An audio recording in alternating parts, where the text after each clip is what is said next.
Buenas tardes. El día de hoy quiero hacerles una pequeña introducción o presentación acerca de las diferentes categorías de análisis de los textos narrativos. Mi nombre es Ronald Hernández y yo soy profesor de español. En concreto, algunas de las características de los textos narrativos que hemos abordado en clases, bueno, ya sabemos que son textos que se escriben en prosa, en donde se presenta un narrador que nos cuenta la historia y, bueno, esta historia, lógicamente, o son acontecimientos que le ocurren a diversos personajes en un tiempo y un espacio determinados. Además, ahí vamos a tener diferentes, diferentes perspectivas de la historia en algunos relatos que tienen más de un narrador. Los textos narrativos tienen varios subgéneros y se clasifican de acuerdo con la extensión. Por ejemplo, vamos a hablar de la novela cuando nos encontremos frente a una narración extensa que presenta muchos personajes y que además trata sobre varios temas. Y otra de las características de la novela es que brinda muchos detalles tanto de los personajes como de los acontecimientos que ellos viven. Mientras que, por el otro lado, nos encontramos con el subgénero cuento, el cual es más bien una narración breve que nos presenta pocos personajes, incluso uno, y además generalmente trata sobre un único tema y brinda pocos detalles tanto de los personajes como de los acontecimientos o incluso sobre sus sentimientos. Entonces, nos vamos a centrar en diversas categorías para el análisis de los textos narrativos. En concreto, los tipos de narrador, los personajes, el tiempo de la narración, los estilos narrativos y el registro del habla. El narrador es la voz que cuenta la historia dentro de la novela o dentro del cuento y puede ser tanto un personaje como una voz que se encuentra fuera de la narración o de la historia y que nos cuenta lo que le ocurre a los personajes. De esta manera nosotros podemos tener una perspectiva de la historia parcial si el narrador es un personaje. O podremos tener una perspectiva, entre comillas, objetiva si el narrador es una voz externa al relato. De esta manera, entonces, vamos a tener el primer narrador, que es el narrador protagonista, el cual nos cuenta su propia historia, narra en primera persona, ya sea en singular, yo, o en plural, nosotros. Y de esta manera nos vamos a encontrar con un narrador que tiene conocimiento limitado de la historia y además de ello, solo sabe lo que él vive y lo que interactúa con otros personajes. Un ejemplo de esto es el microrrelato o este fragmento del microrrelato La cueva de Fernando Iwasaki.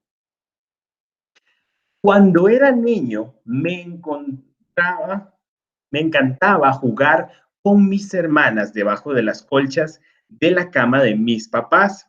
A veces jugábamos a que era una tienda de campaña y otras nos creíamos que era un iglú en medio del polo, aunque el juego más bonito era el de la cueva.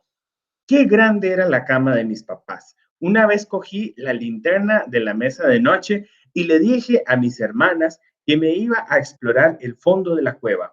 Al principio se reían, después se pusieron nerviosas y terminaron llamándome a gritos. En este caso es un narrador protagonista porque este personaje que no nos dice el nombre narra en primera persona y además utiliza tanto pronombres de primera persona como la conjugación de primera persona plural y además de ello, la conjugación de primera persona singular, además de adjetivos posesivos y pronombres tanto enclíticos como proclíticos que remiten a que es él quien nos narra su propia historia.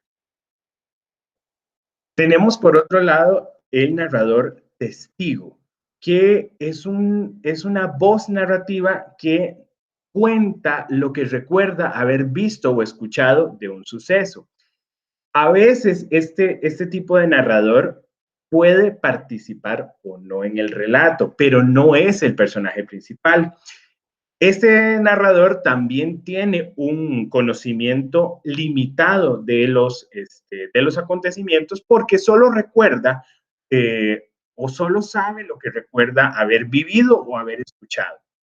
Su perspectiva es más bien la de un observador y este tipo de narrador puede contar la historia en cualquier persona gramatical, ya sea segunda persona, ya sea tercera o bien en primera. Ejemplo, cuando dice este texto también de Fernando Iwasaki, La mujer de blanco, cuando les conté que había visto a una señora vestida de blanco vagando entre las lápidas, un helado silencio de almas en pena nos sobrecogió. ¿Por qué seguía volviendo después de tantas bendiciones, conjuros y exorcismos? Después de todo, la mujer de blanco era una aparición amable, siempre con un ramo en los brazos y como flotando a través de la niebla, pero igual nos abalanzamos sobre ella en cuanto pasó delante de la cripta. Nunca más regresó a dejar flores en el viejo cementerio. En este caso, cuando les conté que había visto, es la indicación que me permite a mí eh, comprender que este narrador es testigo. Aquí el personaje principal, como bien lo dice el título del texto, es la mujer de blanco. Eh, y este narrador nada más se limita a contarnos lo que recuerda también haberle contado a otros personajes que él mismo en algún momento, en alguna ocasión, observó. Finalmente, la tercera perspectiva es la de un narrador omnisciente. Este narrador cuenta la historia de manera externa, es decir, no es un personaje, sino que más bien es una voz objetiva, entre comillas, que relata en tercera persona lo que le ocurre a los personajes. Este narrador tiene como particularidad de que, aparte de que no participa en el relato, sabe absolutamente todo lo que ocurre, lo que ha ocurrido y lo que piensan y dicen los personajes. Un ejemplo sería la introducción del texto La Metamorfosis de Franz Kafka. Una mañana, tras un sueño intranquilo, Gregorio Samsa se despertó convertido en un monstruoso insecto. Estaba echado de espaldas sobre un duro caparazón y al alzar la cabeza vio su vientre convexo y oscuro, surcado por curvadas callosidades sobre el que casi no se aguantaba la colcha, que estaba a punto de escurrirse hasta el suelo. Bueno, pensó, ¿y si siguiese durmiendo un rato y me olvidase de todas estas locuras? Aquí el narrador es una voz exterior al relato, no es Gregorio quien cuenta su propia historia. El narrador incluso nos cuenta el pensamiento de Gregor Samsa y nos cuenta además detalle a detalle cómo es que él se ha despertado transformado en este monstruoso insecto. Por otro lado, me voy a encontrar con el concepto de personaje, que bueno, son otros elementos de la narración en donde ellos son quienes llevan a cabo las acciones dentro del relato contado por el narrador. Y se van a clasificar como los principales, que son los protagonistas del relato, que además son más detallados, aparecen más. Los secundarios que tienen una relevancia media dentro de la trama y los personajes terciarios o de relleno que generalmente solo tienen una aparición fugaz y no afectan la trama en ningún aspecto, nada más están ahí como de relleno. Por ejemplo, en las diferentes películas, en donde a veces nos encontramos con más de un protagonista, pero lógicamente hay personajes que tienen mayor o menor relevancia y algunos de ellos no tienen todo el desarrollo que tal vez el cineasta pensó. O sea, que esto mismo pasa tanto en los cuentos como en las novelas. Por otra parte, tenemos el tiempo narrativo, que puede ser lineal o perturbado. Y bueno, el tiempo es básicamente como la época en la que se ubica la historia, por un lado, que ese es el tiempo externo dentro de la historia, y por otro lado también está el orden en el cual son contados los acontecimientos, que este es el que más nos interesa, que es el tiempo interno del relato, en donde también nos vamos a encontrar con dos categorías. Una que es el relato cuando es contado desde el acontecimiento más anterior al más posterior en orden.